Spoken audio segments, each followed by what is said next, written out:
Okay, preference, are you ready? All right, you have 5 minutes to present. So we've been inspired, we've been motivated. Now let's talk about food. Have you ever thought as a working professional, have you ever experienced as a working professional when you came back from work and your kids are crying for their favorite yam meal? But unfortunately, you are worn out and tired and discouraged from cooking. What did you do? Or even as a student, you would bear with me that settling on something to eat on campus is a 3-credit-hour course on its own. Good afternoon, ladies and gentlemen, panel members, honorable invited guests. Gifty Frimpong is my name, and I'm the production lead for Preference Food. I deem it a great honor to stand before you today. Join me as I tell you an exciting story about our business. Meet Mrs. Peldonko, a professional, and Deborah, a student. They both complain that the putting of yam into chips and slices is time-consuming, stressful, and unpleasant, and are forced to resort to their regular meals like rice and spag. They are not the only one facing this challenge. Research has revealed that 79% of professionals resort to unhealthy foods due to their inability to prepare meals from scratch. We conducted a research in 3 universities, and we had a similar outcome. On the other hand, are farmers who are being cheated by middlemen for their produce. The problem is busy students and professionals are strapped with time, and as a result are forced to resort to unhealthy foods. That is why at Preference Food, we produce and sell packaged yam chips, yam slices, and potato chips, which undergoes a unique processing and packaging to extend the shelf life of the product, maintain its freshness and taste. So in just 15 minutes, the customer can prepare any of these meals. The value that we offer is a product that is healthy and nutritious. It's convenient, portable, affordable, and comes with no added preservatives. You may be wondering how we make this happen. After sourcing the raw materials from the local farmers, we process it under hygienic condition, package them, store and sell to consumers all year round. So we are not ignorant about our competitive market. We are competing with bio-chips and legacy foods. But what makes our product stand out is that it comes with a unique natural spices. We have a recipe book, and our product is in a variety of shapes. We are able to do this because we have an effective business model that enables us to create, deliver, and capture value for our customers. During our market research, we got to know that customers find the putting of yam into chips and slices time-consuming and stressful. So we came up with our yam product. They were interested in varieties of shapes, so we came with the crinkled yam chips and the straight cut. And they were interested in other tubers too. Now we introduced the potato chips. They had limited yam delicacy, so we introduced our yam recipe book. The market for processed food is huge. With a total addressable market of $5.3 billion US, we are tapping into 10% of the sum. Okay, so for the 2 product lines that we are currently selling, the cost of producing the 1 kg of the yam chips is 25 cedis, which is sold at 30 Ghana cedis. And for the potato chips, it costs us 30 cedis to produce 1 kg, which is sold at 35 Ghana cedis. Our customers are tertiary students and working professionals, and we are reaching out to them through traditional means of advertisement and modern means. We are equally using the help of social media influencers. We make our product readily available to our customers on a door-to-door sales through supermarkets and malls, and also vantage points of sales. At Preference Food, making an impact is our heartbeat. So that is why we are contributing to SGD Goal 1 and 8 by creating 50 direct jobs within 1 to 3 years. We equally ensure that we create 150 indirect jobs, increasing the farmer's income by a whopping 10 to 20%, and also support a needy tertiary student. To SGD Goal 2, we ensure that food is available all year round. So far, we've been able to register our business. Just recently, we received FDA approval for one of our products. We have introduced the potato chips. We equally make an average monthly sale of 270 units of our product. We are connected with seven restaurants, of which 2 of them are buying from us. We are connected with 10 supermarkets, and very soon our products will be on their shelves. We've acquired a production space. We've secured 3 vantage points of sales on campus. We've connected with 10 farmers, and even donated some of our products to the Cape Coast School for the Deaf. We've been able to achieve this thanks to these collaborators. They have the Innovation Hub of the University, GEA, and GATE, who are currently helping us to register our potato chips. So far, we've been able to achieve the first milestone for the year, and currently we are intensifying our marketing on UCC campus and other campuses. So the next quarter, we'll be entering into a market research where we will introduce other products like the Yam Solak and also the Yam Snack, so that hopefully by the end of the financial year, we would have fully deployed our product and assessed our operations. You know, as the saying goes, that everyone needs a shoulder to lean on. So we are asking for 10,000 Ghana cedis, which will be invested into the acquisition of raw materials, improve on our packaging, and also intensify our marketing. We are equally looking forward to fully establishing our production space. We are the best team to be invested in because I have with me Prince Mensah, our finance lead, and also Patrick Asiama, who is our sales lead. And we are calling on each individual who is passionate of working in a food processing company to come and join us on this journey of becoming the #1 food processing company in Ghana, West Africa, and beyond. Thank you. Prince. Thank you. Preference. Thank you very much for your presentation. I think that this is a good idea, good business idea, considering the fact that a lot of people have become busy these days, and we love yam chips, but then we do not have the time to make it. I think that is really going to help save us time. I have just one question. I am concerned about the shapes, okay? You have the crinkled shape, and then you have the, how do you call the other one? The straight cut. Okay, so my question is that, have you considered the waste that you will make, okay, if you cut it in that way, the crinkled shaped product, okay? I don't know if I'm making sense. Have you compared the yield between the one that you cut in the crinkled form and then the one that you cut? Because you want to reduce food waste, but you end up wasting parts of the yam if you go that way. So have you thought about it? All right, please. With our crinkle cut and then our straight cuts, we've considered the shapes, and then with the processing of the crinkle cut, we actually do not waste any of our products. Okay, so that part of the yam that goes off, where does it go? All right, please. There is actually a machine that we use to do that. Oh, okay. Yes, please. All right. Thank you very much. Thank you very much. I'll pass it on.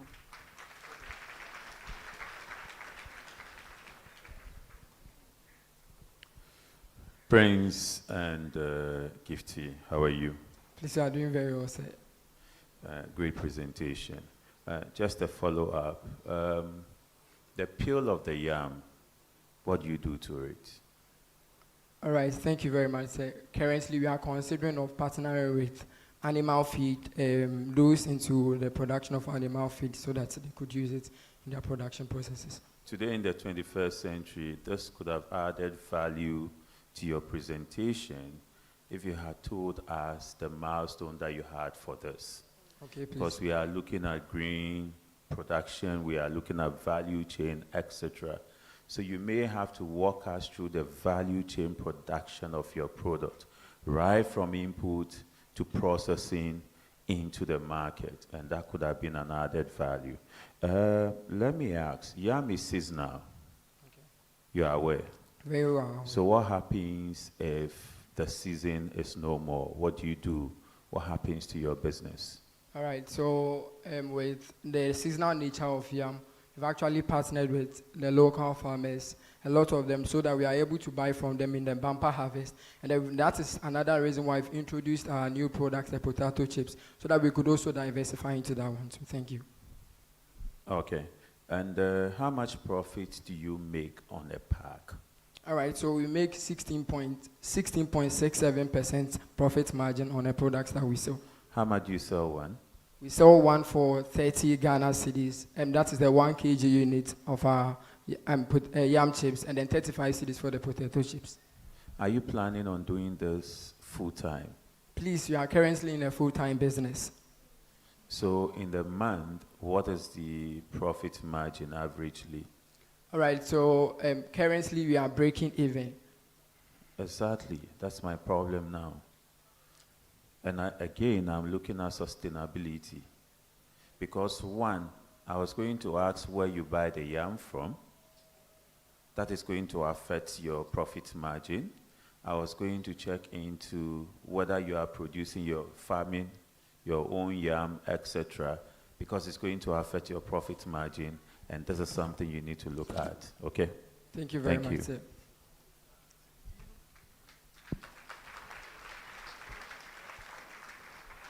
Why, you miss me, eh? You miss me. Thank you so much. Okay, so I think this is an improved presentation compared to the last one. You come so far. I'm not going to ask a question about asking, so don't worry about that.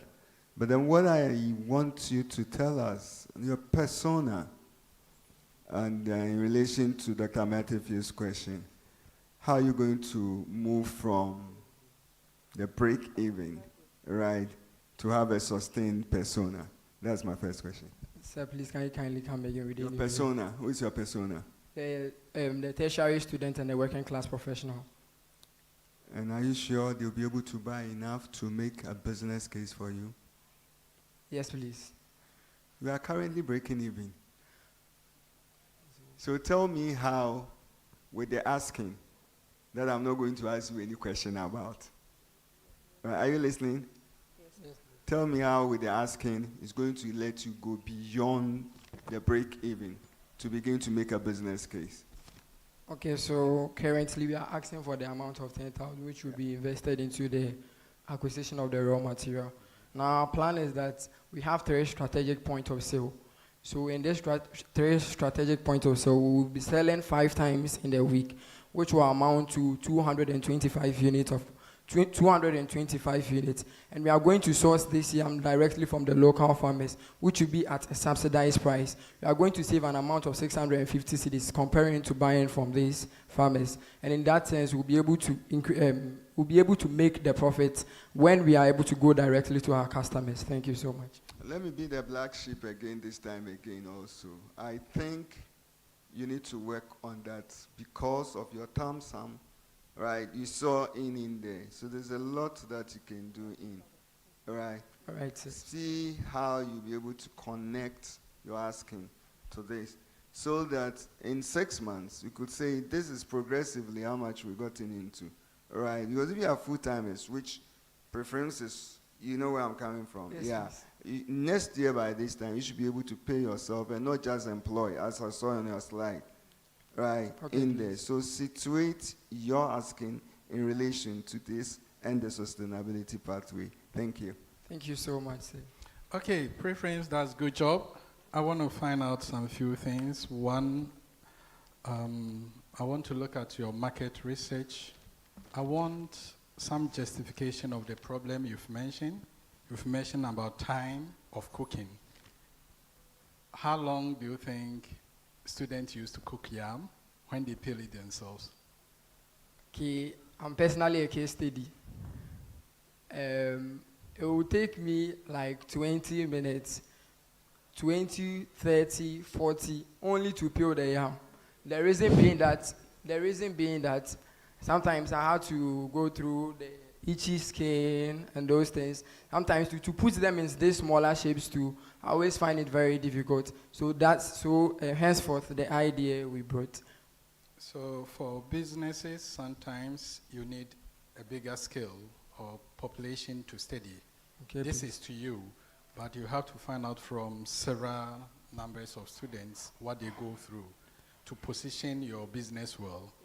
Then I will want to find out... Please, I don't know if I'm permitted to add on. We actually conducted a survey in UCC, University of Ghana, and then University of Kwame Nkrumah University of Science and Technology. And we were able to gather that over 250 respondents, and then we realized we came to our problem. Out of the 250, how many eats yam? Quantity of yam they eat in a day? Okay. So, Did you find out that? Yeah, so 70% of them are yam lovers. Yes, I can love yam, but I don't eat yam. Okay. And all the time. So because this is business, and I always tell entrepreneurs, if you are unable to identify the problem, you are not in business. Okay, so you have to look at that. I want to find out how long are you going to keep this in a cold room? So beautiful. Yes, please. So, how many students have fridges? And if it is outside the cold room, how long can I keep this in the ambient temperature, the normal temperature? How long? So it can last for 12 hours. It can last for. Yes, and we've had people traveling with our products from Ghana to the UK, and they had a consistent taste using it. No, you can travel in a cold room in a plane too. No, because they have a no. Okay, sorry. They have a if you want to do shipping, okay, you can put some of them in a cold plane as part of it, okay? You have to look at that. But I'm looking at your target. You have students, and now I don't want to believe about 70% of the students do have fridges in their room. So I want to be sure. You say it can be down for 12 hours without fermentation. Yes, please. All right. Then I come to your revenue model. That will be the last one that I have. You mentioned your cost of production to be 25% for 1 kilo, right? I mean, 25 Ghana cedis for 1 kilo. Yes, please. Can you break it down? The 25 cedis. What Right. and what add up to the 25? Okay, so with our 25 cedis, the cost of producing the yam is 20 cedis. We've taken into consideration the utilities. We've also taken into consideration labor costs. We've taken into consideration transportation. Thank you. So if you you say the yam alone is 20 cedis. Yes, please. Then if you want to be in business, you have to look at your figures well. Because you have 5 cedis for electricity bill, for water, for labor costs, and transportation. Okay. Thank you very much. Thank you so much.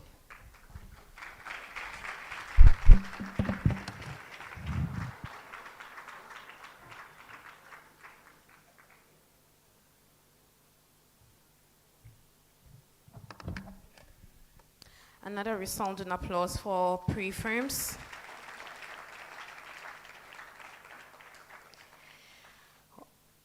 So quickly, we are going to take our next pitch. But before we do that, I'd like you to know that there is a sheet going around. There's a checklist going around, and it's for Revista. Revista. Thank you. My Alliance Française class teacher would be very angry at me today. So yes, there's a checklist for Revista going around. Please do not take it home. It belongs to Revista. So the ushers, could you kindly help us coordinate that when the sheet reaches the last person, kindly gather the sheets and bring them to me. Ushers, kindly do that for me. We're taking our next pitch from BioWax. Audience, with a round of applause, please, let's welcome BioWax.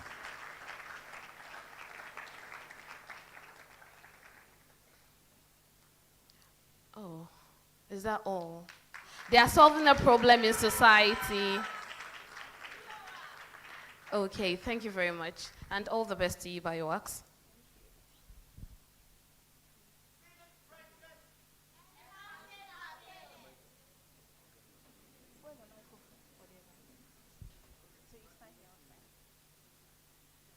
You ready, Barroas? Are you ready? Yes, please. Okay, you have 5 minutes.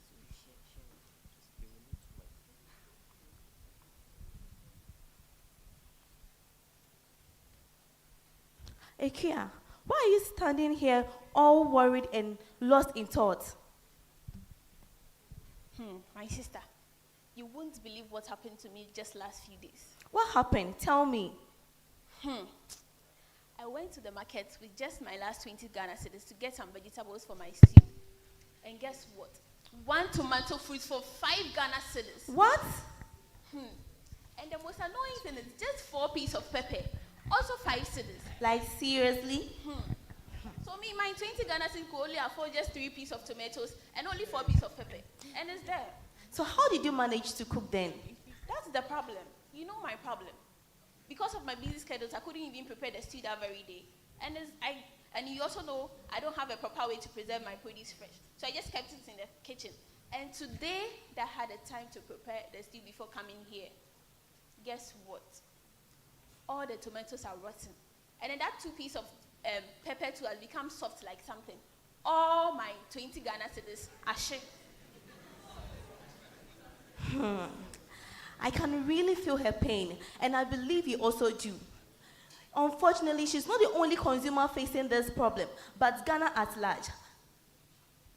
In our household, we lose over 15 to 20% of tomatoes annually due to poor preservation methods. But don't worry, BioWars Ghana, the game changer, is here. BioWars Ghana, the game changer, is here to change this narrative. BioWars Ghana offers an innovative edible coating that extends the shelf life of perishable produce. To bring BioWars to life, we source our raw materials from local farmers, we process them, and we package them and distribute to our customers. At BioWars Ghana, we are not just producing, we offer our consumers eco-friendly solutions that extend the shelf life of perishable produce, and at the same time giving them peace of mind and assuring them a high produce quality. And with BioWorks, Ekia doesn't have to worry about her produce going bad, and at the same time she's saving a lot of money.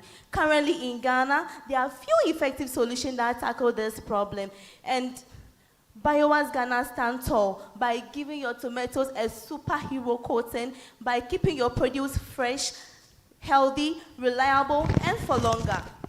We offer a B2B and B2C business model, selling to restaurants, farmers, household consumers, and institutions. Our key partners are CSR Food Research, FDA, MOFA, and other agricultural stakeholders. During our market research, we engaged over 400 farmers in Central Region and over 200 consumers on UCC and CCTU campus, and we realized that about 80% of these consumers faces food loss, and also 60% of these consumers are interested to use a sustainable solution like BioWorks. Yes, we sold 80 units of our products for our clients to test, and they gave an interesting feedback. Also, they complain about the application process of our edible coating, and farmers also complain about the same problem. That is why we at BioWorks Ghana, we are doing further research, working tirelessly to solve this problem for our clients to use our product successfully.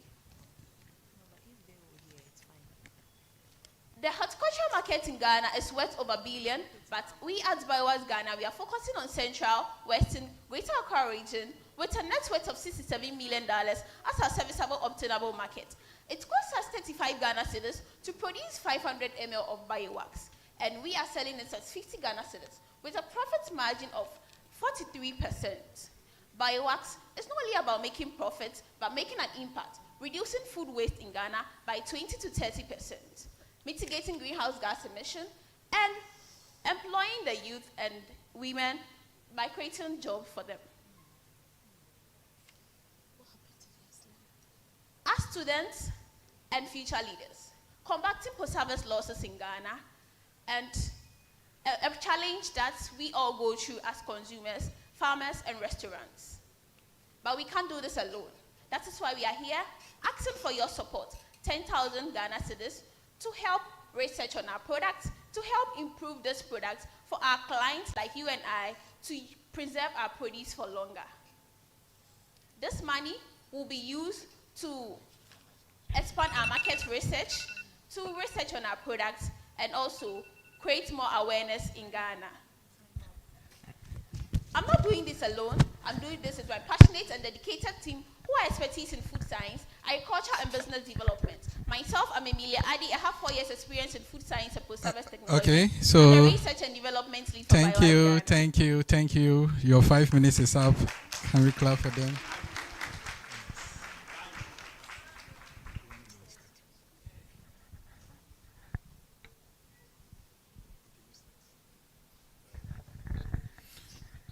Thank you, BioWax.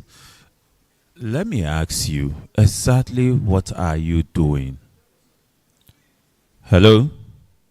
Exactly what are you doing? Are you increasing shelf